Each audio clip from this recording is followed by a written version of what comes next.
प्रणाम।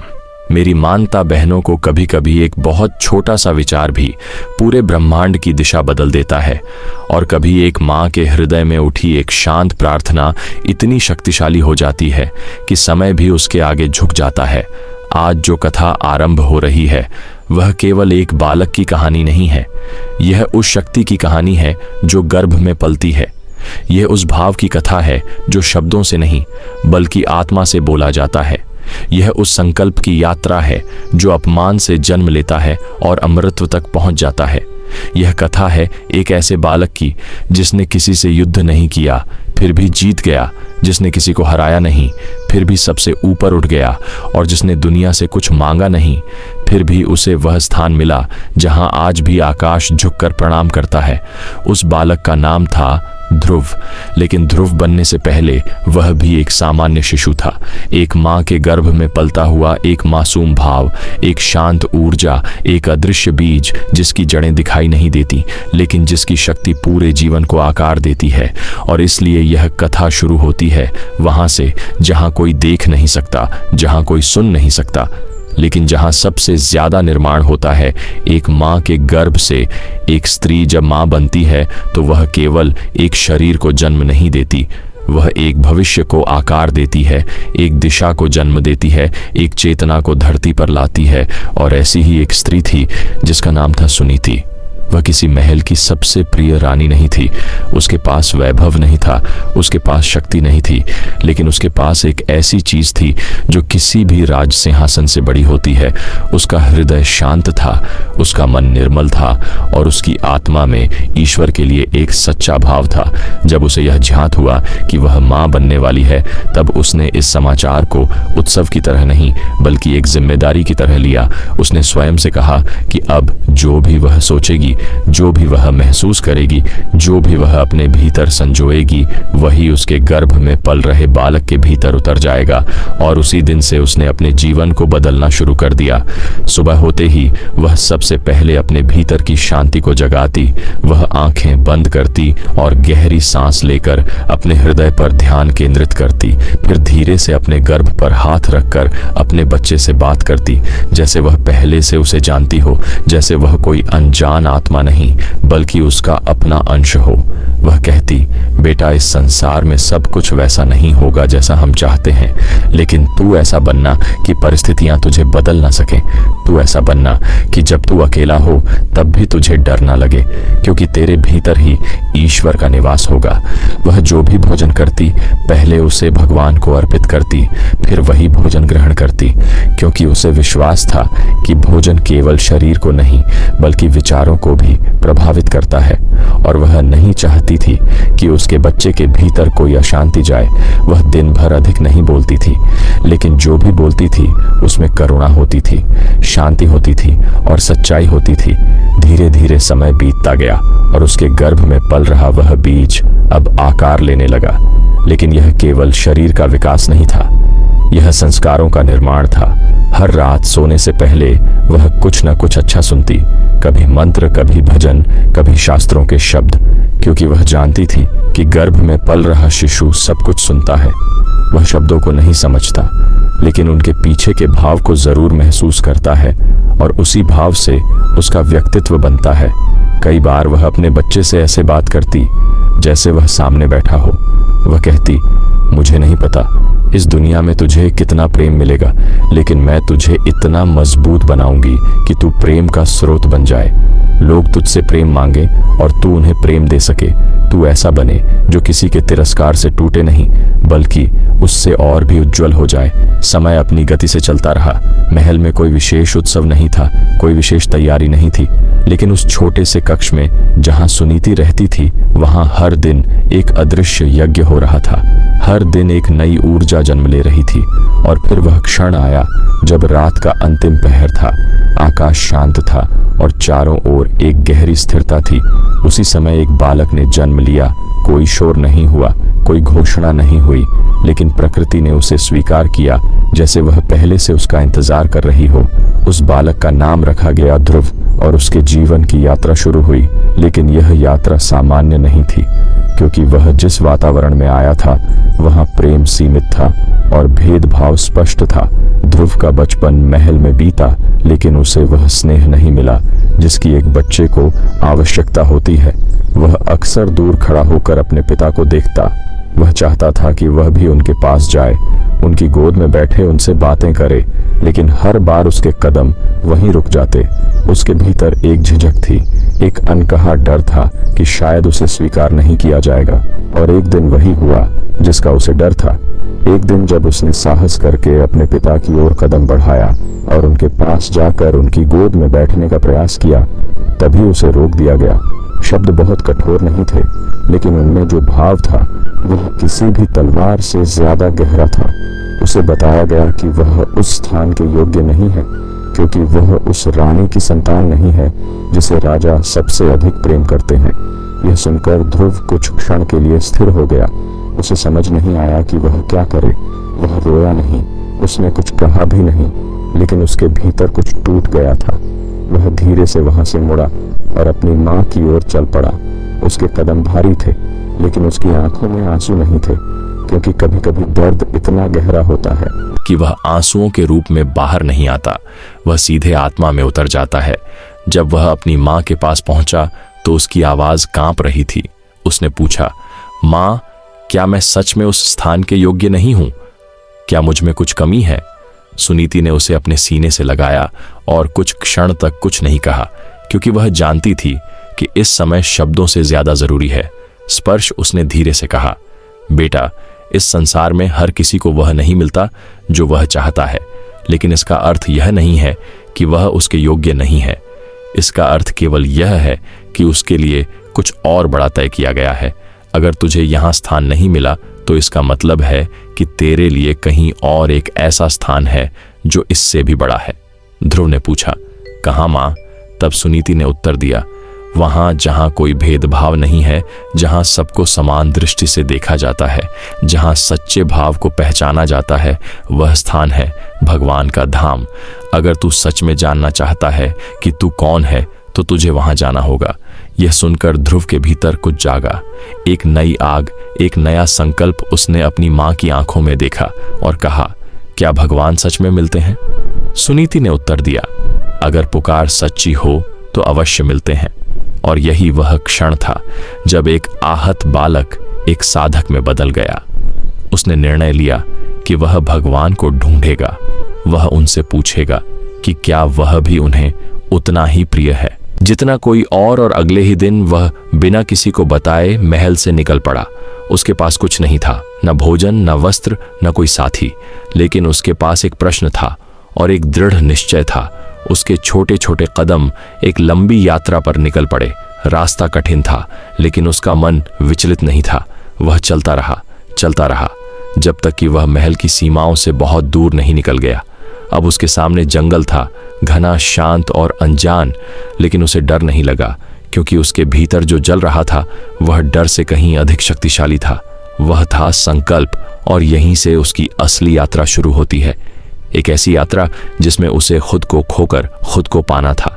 एक ऐसी साधना जिसमें उसे अपने भीतर छिपे उस प्रकाश को जगाना था जो उसे साधारण से असाधारण बना सकता था। और वह चलता गया, बिना रुके, बिना पीछे देखे, क्योंकि अब वह लौटने के लिए नहीं बल्कि आगे बढ़ने के लिए निकला था। और अब वह छोटा सा बालक जो अभी तक महल की दीवारों के भीतर सीमित था, वह अज्ञात की ओर बढ़ चुका था। उसके सामने कोई स्पष्ट रास्ता नहीं था, कोई दिशा नहीं थी, कोई मार्गदर्शक नहीं था, लेकिन उसके भीतर जो जल रहा था वह किसी दीपक से कम नहीं था। वह एक प्रश्न था, एक पुकार थी, एक ऐसी चाह थी जो किसी साधारण इच्छा से कहीं अधिक थी। वह जानना चाहता था कि क्या इस सृष्टि में कोई ऐसा भी है जो उसे बिना शर्त स्वीकार कर सके, जैसे वह है वैसा ही। और यही भाव उसे आगे बढ़ा रहा था। वह जंगल के भीतर प्रवेश कर चुका था। चारों ओर ऊंचे ऊंचे वृक्ष थे। उनकी छाया इतनी गहरी थी कि सूर्य का प्रकाश भी मुश्किल से जमीन तक पहुंच पा रहा था। पत्तों की सरसराहट कभी धीमी तो कभी तेज होती और हर आवाज जैसे उसे परख रही थी कि क्या वह सच में इस रास्ते के लिए तैयार है। लेकिन ध्रुव रुका नहीं। उसके कदम छोटे थे पर उनमें एक अजीब सी स्थिरता थी, जैसे हर कदम सोच समझ कर रखा जा रहा हो, जैसे वह जानता हो कि अब पीछे लौटना संभव नहीं है। कुछ दूर चलने के बाद उसे एक नदी दिखाई दी। जल बहुत शांत था। उसकी धारा में एक मधुर लय थी, जैसे वह भी कोई मंत्र जप रही हो।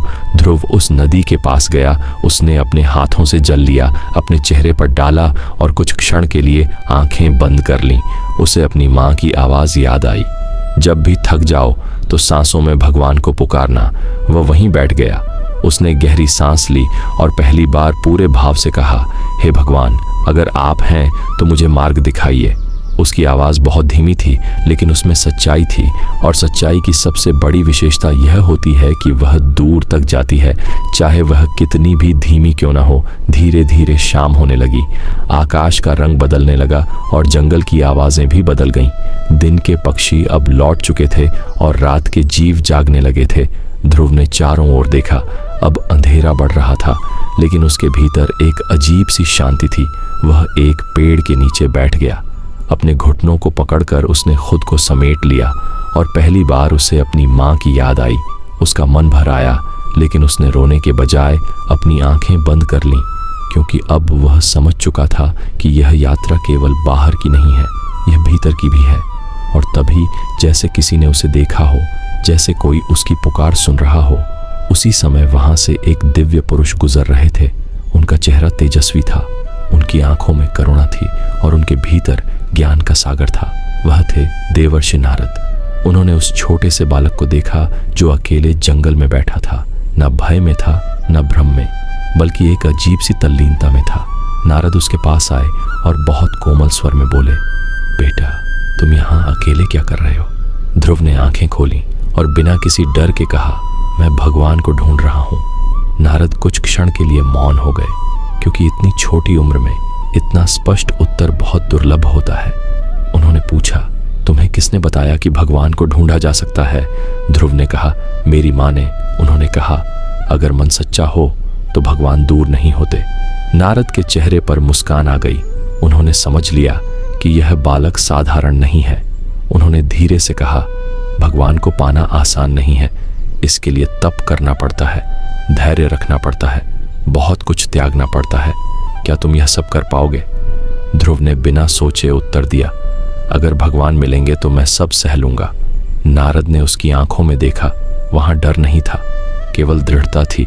तब उन्होंने उसे एक मंत्र दिया, एक ऐसा मंत्र जो साधारण नहीं था, जो सीधे आत्मा को छूता था। उन्होंने कहा, इस मंत्र का जाप करना और अपने मन को एकाग्र करना, यही मार्ग है।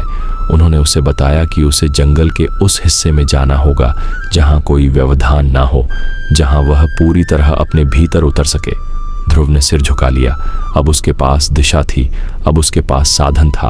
अब वह अकेला नहीं था, क्योंकि उसके पास एक मंत्र था, और मंत्र केवल शब्द नहीं होता, वह एक ऊर्जा होता है, एक शक्ति होती है जो साधक को उसके लक्ष्य तक पहुंचाती है। नारद वहां से चले गए, लेकिन जाते जाते उन्होंने आकाश की ओर देखा और मन ही मन कहा, यह बालक आपकी ओर चल पड़ा है, अब आप ही इसका मार्ग बनाइए। ध्रुव अब और गहराई में चला गया। उसने एक शांत स्थान चुना जहां चारों ओर पेड़ थे और बीच में एक छोटा सा खुला स्थान था। वहीं उसने बैठने का निर्णय लिया। उसने अपनी आंखें बंद की और धीरे धीरे मंत्र का जाप शुरू किया। शुरुआत में उसका मन भटकता था। कभी उसे अपनी माँ की याद आती, कभी महल की बातें याद आती, कभी वह सोचता कि क्या वह सही कर रहा है, लेकिन हर बार वह अपने मंत्र पर लौट आता। धीरे धीरे उसका मन स्थिर होने लगा। अब वह केवल बैठा नहीं था, वह भीतर उतर रहा था। दिन बीतते गए और उसके तप की गहराई बढ़ती गई। पहले वह फल खाकर रहता था, फिर उसने फल भी छोड़ दिए। अब वह केवल पत्तों पर निर्भर था। फिर कुछ समय बाद उसने पत्ते भी छोड़ दिए। अब वह केवल जल पीता था और अंत में वह केवल सांसों पर टिक गया। उसकी हर सांस एक मंत्र बन चुकी थी। उसका शरीर कमजोर हो रहा था, लेकिन उसका तेज बढ़ रहा था। अब वह केवल एक बालक नहीं था, वह एक साधक था जिसकी साधना पूरे वातावरण को प्रभावित कर रही थी। जंगल की हवा बदलने लगी, पेड़ स्थिर होने लगे, पक्षी उसके पास आकर शांत बैठ जाते, जैसे उन्हें भी उस शांति में कुछ मिल रहा हो। और धीरे धीरे यह तप इतना प्रबल हो गया कि उसका प्रभाव केवल उस जंगल तक सीमित नहीं रहा, वह पूरे ब्रह्मांड में फैलने लगा। देवताओं ने इसे महसूस किया। उन्होंने देखा कि एक छोटा सा बालक ऐसी तपस्या कर रहा है जो बड़े बड़े आशियों के लिए भी कठिन होती है। और तब सभी की दृष्टि एक ही दिशा में गई, उस बालक की ओर जो बिना किसी अपेक्षा के केवल ईश्वर को पाने की इच्छा से बैठा था। और अब समय आ चुका था कि उसकी पुकार सुनी जाए। और अब वह क्षण निकट आ रहा था जिसकी प्रतीक्षा केवल ध्रुव नहीं बल्कि स्वयं सृष्टि कर रही थी। क्योंकि जब कोई आत्मा अपनी पूरी सच्चाई के साथ ईश्वर को पुकारती है तो वह पुकार खाली नहीं जाती। ध्रुव अब उस अवस्था में पहुंच चुका था जहां उसका शरीर केवल एक माध्यम रह गया था। उसका मन पूरी तरह शांत हो चुका था और उसकी चेतना एक बिंदु पर स्थिर हो चुकी थी। उसकी सांसें भी अब सामान्य नहीं थीं। हर श्वास में एक मंत्र था, हर निश्वास में एक समर्पण था। वह अब न तो भूख को महसूस करता था, न प्यास को, न दिन का भान था, न रात का। उसे केवल एक ही अनुभव था, वह था ईश्वर का स्मरण। और जब स्मरण इतना गहरा हो जाता है कि साधक और साध्य के बीच का अंतर मिटने लगता है, तब एक अद्भुत घटना घटती है। वही घटना अब होने वाली थी। अचानक पूरे वातावरण में एक कंपन हुआ, जैसे आकाश ने स्वयं को थोड़ा झुका लिया हो, जैसे समय ने एक क्षण के लिए अपनी गति धीमी कर दी हो। जंगल जो अब तक शांत था उसमें एक दिव्य प्रकाश फैलने लगा। वह प्रकाश साधारण नहीं था, वह आंखों से देखने के लिए नहीं बल्कि आत्मा से अनुभव करने के लिए था। ध्रुव अब भी अपनी आंखें बंद किए बैठा था, लेकिन उसके भीतर कुछ बदल रहा था। उसे लगा जैसे कोई उसके सामने खड़ा है, कोई ऐसा जिसे उसने कभी देखा नहीं लेकिन जिसे वह हमेशा से जानता है। तभी एक मधुर स्वर गूंजा। ध्रुव उस स्वर में करुणा थी, अपनापन था और एक ऐसी शक्ति थी जो किसी भी भय को मिटा सकती थी। उस स्वर ने उसे पुकारा। ध्रुव उसकी चेतना में हलचल हुई, लेकिन उसने आंखें नहीं खोली। वह और गहराई में चला गया। फिर वही स्वर दूसरी बार गूंजा। ध्रुव अब उसके भीतर एक कंपन उठा, जैसे कोई उसे बाहर बुला रहा हो।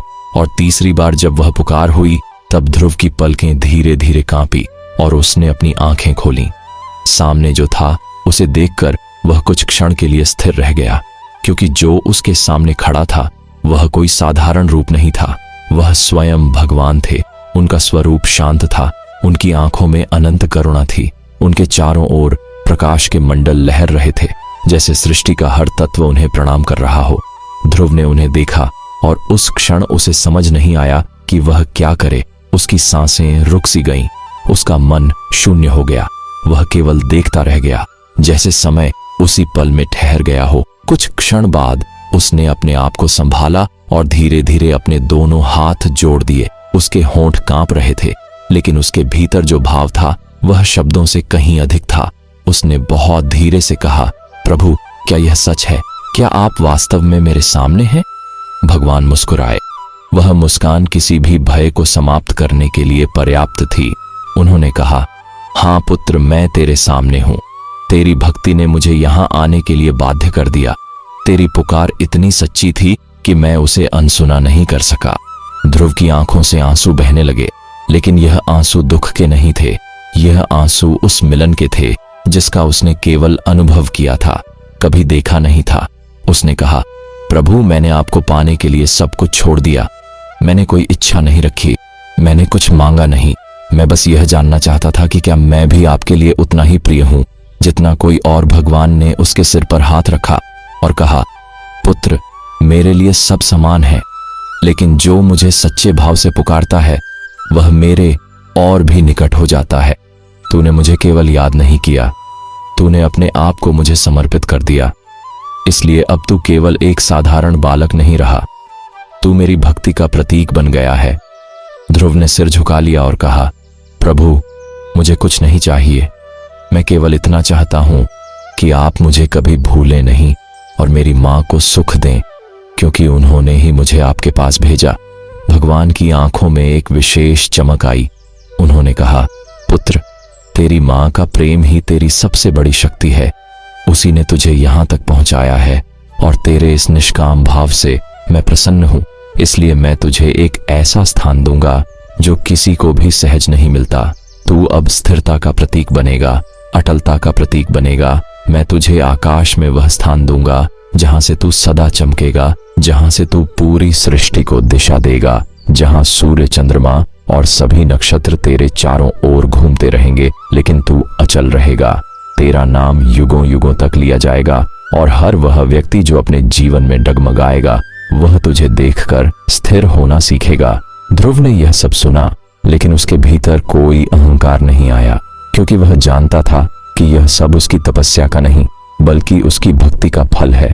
उसने भगवान के चरणों में सिर रख दिया और उस क्षण उसे ऐसा अनुभव हुआ जैसे वह स्वयं को खोकर सब कुछ पा चुका है। कुछ समय बाद भगवान ने कहा, अब समय है लौटने का। तेरे माता पिता तेरी प्रतीक्षा कर रहे हैं, तेरा राज्य तेरा इंतजार कर रहा है और इस संसार को यह दिखाना आवश्यक है कि सच्चा संकल्प क्या कर सकता है। ध्रुव ने सिर उठाया। उसकी आंखों में अब एक नई शांति थी, एक नया तेज था। वह पहले जैसा नहीं रहा था। अब उसमें कोई शिकायत नहीं थी, कोई पीड़ा नहीं थी, केवल एक स्थिरता थी, एक विश्वास था। भगवान ने अपने स्पर्श से उसे आशीर्वाद दिया और उसी क्षण एक दिव्य प्रकाश के साथ वह दृश्य धीरे धीरे विलीन होने लगा। लेकिन जो अनुभव ध्रुव को मिला था वह कभी समाप्त होने वाला नहीं था। वह अब उसके भीतर स्थायी रूप से बस चुका था और अब वह उस जंगल से वापस लौटने वाला था। लेकिन इस बार वह वही बालक नहीं था जो यहां आया था।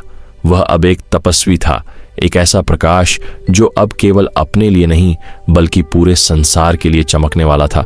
और अब वह क्षण आ चुका था जब एक छोटा सा बालक जो कभी अपमान से टूटकर जंगल की ओर चला गया था, वह अब उसी संसार में लौटने वाला था। लेकिन अब वह पहले जैसा नहीं था। अब उसके भीतर कोई प्रश्न नहीं था, कोई शिकायत नहीं थी, कोई खालीपन नहीं था। वह अब पूर्ण था, जैसे किसी ने उसके भीतर का हर शून्य भर दिया हो। वह धीरे धीरे जंगल से बाहर निकल रहा था। उसके कदम पहले की तरह हल्के नहीं थे, उनमें अब एक स्थिरता थी, एक भार था। लेकिन यह भार दुख का नहीं बल्कि अनुभव का था। वह जिस रास्ते से आया था वही रास्ता अब उसे वापस ले जा रहा था, लेकिन हर दृश्य अब अलग लग रहा था। वही पेड़, वही नदी, वही हवा, लेकिन अब उनमें उसे कुछ और दिखाई दे रहा था, जैसे हर चीज में वही ईश्वर मौजूद हो जिसे वह ढूंढने निकला था। वह नदी के पास रुका। उसने फिर से अपने हाथों में जल लिया। इस बार उसने केवल शरीर को शुद्ध नहीं किया बल्कि उसने उस जल को प्रणाम किया, क्योंकि अब उसे समझ आ गया था कि ईश्वर केवल किसी एक स्थान पर नहीं है, वह हर जगह है, हर तत्व में है, हर श्वास में है। कुछ दूरी पर पहुंचते ही महल के आसपास का वातावरण बदलने लगा। लोगों को एक अजीब सी ऊर्जा का अनुभव होने लगा, जैसे कोई असाधारण घटना घटने वाली हो। आकाश में हल्का प्रकाश फैलने लगा और तभी दूर से एक दिव्य रथ दिखाई दिया। वह रथ धीरे धीरे महल की ओर बढ़ रहा था। उसके चारों ओर एक चमक थी जो सामान्य नहीं थी। लोग आश्चर्य से उसे देखने लगे। किसी को समझ नहीं आ रहा था कि यह क्या है, और तभी वह रथ महल के सामने आकर रुका और उस रथ से एक बालक उतरा। लेकिन वह बालक साधारण नहीं था। उसके चेहरे पर ऐसा तेज था कि लोग उसकी ओर देख नहीं पा रहे थे। उसकी आंखों में इतनी गहराई थी कि जैसे वह सब कुछ जानता हो, और उसके कदमों में ऐसी स्थिरता थी जैसे वह कहीं पहुंचने के लिए नहीं बल्कि कुछ देने के लिए आया हो। यह वही ध्रुव था, लेकिन अब वह केवल नाम का नहीं बल्कि अपने अस्तित्व से भी ध्रुव बन चुका था। महल के भीतर यह समाचार पहुंचा और चारों ओर हलचल मच गई। राजा उत्तानपाद, जो अब तक अपने भीतर अपराध बोध के साथ जी रहे थे, यह सुनकर कांप उठे। उन्हें लगा जैसे उनका अतीत उनके सामने खड़ा हो गया हो। दूसरी ओर रानी सुनीति, जो हर दिन अपने पुत्र की याद में प्रार्थना करती थीं, अचानक उनके हृदय में एक कंपन हुआ, जैसे कोई बहुत प्रिय उनके पास आने वाला हो। वह तुरंत उठी और बाहर की ओर बढ़ी। जैसे ही उनकी नजर उस बालक पर पड़ी, वह कुछ क्षण के लिए रुक गईं, क्योंकि उनके सामने जो खड़ा था वह उनका पुत्र था। लेकिन उसके भीतर कुछ ऐसा था जो पहले कभी नहीं था। वह केवल उनका बेटा नहीं था, वह एक दिव्य ऊर्जा बन चुका था। ध्रुव ने अपनी मां को देखा और उस क्षण उसके भीतर जो भाव उठा वह किसी भी शब्द में व्यक्त नहीं किया जा सकता। वह धीरे धीरे उनके पास गया और बिना कुछ कहे उनके चरणों में झुक गया। सुनीति ने उसे तुरंत उठाकर अपने गले से लगा लिया। वह रोई नहीं, क्योंकि यह मिलन आंसुओं से ऊपर था। यह उस विश्वास की जीत थी जो उन्होंने कभी छोड़ा नहीं था। उन्होंने बस इतना कहा, तू आ गया बेटा। और ध्रुव ने बहुत शांत स्वर में कहा, माँ, मैं कभी गया ही नहीं था, मैं तो बस खुद को ढूंढने गया था और अब मैं खुद को पा चुका हूं। यह सुनकर सुनीति की आंखों में एक चमक आ गई। उन्हें समझ आ गया कि उनका पुत्र अब केवल उनका नहीं रहा, वह अब पूरे संसार का है। उसी समय राजा उत्तानपाद भी वहां पहुंचे। उनका सिर झुका हुआ था, उनके कदम कांप रहे थे। उन्होंने ध्रुव के सामने आकर दोनों हाथ जोड़ दिए और कहा, बेटा, मैं उस दिन कुछ नहीं बोल पाया, मैं तेरे साथ खड़ा नहीं हो पाया, मैं तेरे आंसुओं को समझ नहीं पाया। आज मैं तुझसे क्षमा मांगने आया हूं। ध्रुव ने उनकी ओर देखा। उसके चेहरे पर कोई कठोरता नहीं थी, कोई शिकायत नहीं थी। उसने आगे बढ़कर अपने पिता के हाथ पकड़ लिए और उन्हें उठाते हुए कहा, पिताजी, जब मैंने भगवान को पा लिया तो फिर मुझे किसी से शिकायत रखने की आवश्यकता नहीं रही। आप मेरे पिता हैं और यह संबंध किसी एक घटना से बदल नहीं सकता। यह सुनकर राजा की आंखों से आंसू बहने लगे, क्योंकि उन्होंने आज पहली बार समझा कि सच्ची महानता क्या होती है। वह शक्ति नहीं होती, वह क्षमा होती है, वह अधिकार नहीं होता, वह स्वीकार होता है। और उसी क्षण महल का वातावरण बदल गया। जहां पहले भेदभाव था वहां अब सम्मान था, जहां पहले दूरी थी वहां अब अपनापन था। और यह सब एक छोटे से बालक की तपस्या का परिणाम था। कुछ समय बाद राजा ने निर्णय लिया कि अब वह अपने स्थान पर नहीं रहेंगे। उन्होंने ध्रुव को राज्य सौंप दिया, लेकिन ध्रुव के लिए यह केवल एक जिम्मेदारी थी, कोई उपलब्धि नहीं, क्योंकि वह जानता था कि सच्चा राज्य बाहर नहीं भीतर होता है। उसने राज्य को उसी भाव से संभाला जैसे एक साधक अपने ध्यान को संभालता है। उसने कभी अहंकार को अपने पास नहीं आने दिया। उसने हमेशा अपने निर्णयों में करुणा को स्थान दिया। उसकी प्रजा उसे राजा नहीं बल्कि एक मार्गदर्शक मानने लगी, क्योंकि वह केवल शासन नहीं करता था, वह प्रेरणा देता था। समय बीतता गया, लेकिन ध्रुव के भीतर की शांति कभी नहीं बदली। वह हमेशा अपने भीतर उस अनुभव को जीवित रखता था जो उसे जंगल में मिला था। और अंत में वह समय भी आया जब उसके जीवन की यात्रा इस धरती पर पूर्ण होने लगी। तब एक बार फिर वही दिव्य प्रकाश प्रकट हुआ और भगवान ने उसे अपने पास बुलाया। इस बार ध्रुव के पास कोई प्रश्न नहीं था, कोई इच्छा नहीं थी, क्योंकि वह जानता था कि अब उसे वहीं जाना है जहां से वह वास्तव में जुड़ा हुआ है। दूसरा पार्ट सुनने के लिए पार्ट 2 लिखें और सब्सक्राइब कर लीजिए। दूसरा पार्ट बहुत जल्द लाएंगे। धन्यवाद।